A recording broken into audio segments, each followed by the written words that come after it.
Η υπόθεση της απαγωγής του ΜΠΕΝ ΝΙΝΤΑΜ πριν από 22 χρόνια είχε συγκλονίσει όλη την Ευρώπη. Η αποφασιστικότητα της μητέρας του και οι ακούραστες προσπάθειές της να εντοπίσει το γιο της είχαν οδηγήσει στην παραγωγή ενός ντοκιμαντέρ για την ευνίδια εξαφάνιση του μικρού Μπεν. Ο άνθρωπος που έκανε την υπόθεση Μπεν έργο ζωής, ο παραγωγός Mark Whitty, πιστεύει ότι ο Μπεν ΝΙΝΤΑΜ θα μπορούσε να είναι πατέρας της 4χρονης που βρέθηκε στον οικισμό των Ρωμά στη Λάρισα. In that camp whose parents may not be her parents, is there a 24-year-old in that camp who could be that child's father?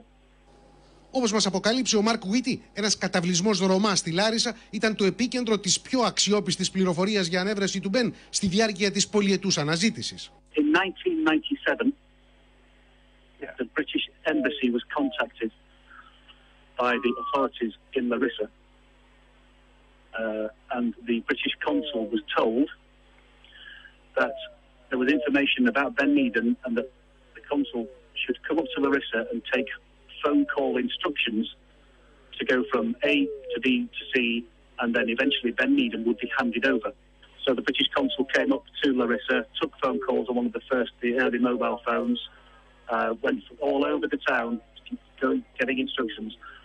They eventually went to, found a car where it was, basically there was nobody in it.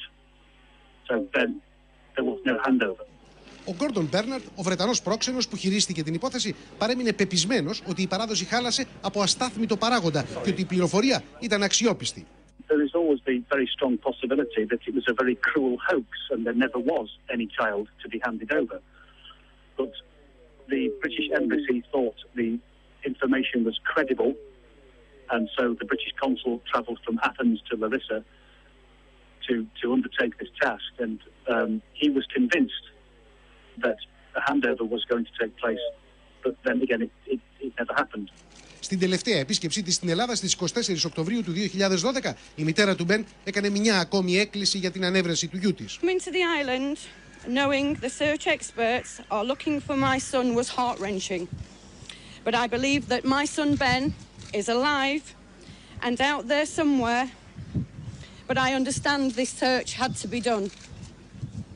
I am still determined to find my son, and I make a plea to anyone who's watching this interview to come forward and let me know what happened to Ben and end my family's pain and suffering. Το τεστ DNA ενός ξανθού Ρωμά απέδειξε ότι δεν είχε σχέση με τους ΝΙΝΤΑΜ. Τώρα ο παραγωγός Mark Whitty προτείνει να σταλεί το τεστ DNA της 4χρονης από τη Λάρισα στις αρχές του Νότιου Yorkshire για να συγκριθεί με τις οικογένειες ΝΙΝΤΑΜ. Την ίδια στιγμή, ολόκληρη η Ευρώπη έχει συγκλονιστεί από τα νέα στοιχεία που έρχονται στο φως για την απαγωγή της 3χρονης Μαντλίν το 2007 από την Πορτογαλία, όπου έκανε διακοπές με τους γονείς της. Με τις αρχές να έχουν πλέον τα δύο σκίτσα των υπόπτων, οι έρευνες της Scotland Yard στρέφονται προς τη Γερμανία και την Ολλανδία. Please give our little girl back. They've had to literally go through every single piece of information that's been gathered over the years. It's never too late. This case has now gone on for far too long.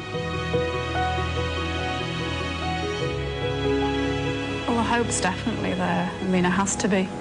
Μετά από ειδική εκπομπή της γερμανικής τηλεόρασης που έσπασε το ρεκόρ τηλεθέασης της τελευταίας 15ετίας με 7,5 εκατομμύρια τηλεθεατές, οι αρχές αξιολογούν 500 μαρτυρίες τηλεθεατών που ισχυρίζονται ότι γνωρίζουν τον απαγωγέα. Die Reaktion war überwältigend. Also der Stand der Dinge ist, dass bis 23:15 exakt eine Stunde nach der Sendung schon 500 Anrufe reingekommen sind. Η έκκληση της μητέρας της Μαντλίν συγκλώνησε και κινητοποίησε το κοινό και σε εκπομπή της Ολλανδικής τηλεόρασης, καθώς ο ένας εκ των δύο απαγωγείων φέρεται να είναι Ολλανδός.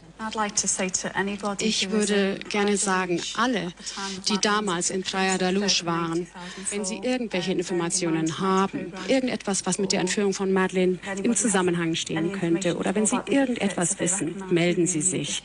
Και για τη Μαντλίν υπήρξαν μαρτυρίες ότι εθεάθησε οικισμό Ρωμά στην Ισπανία.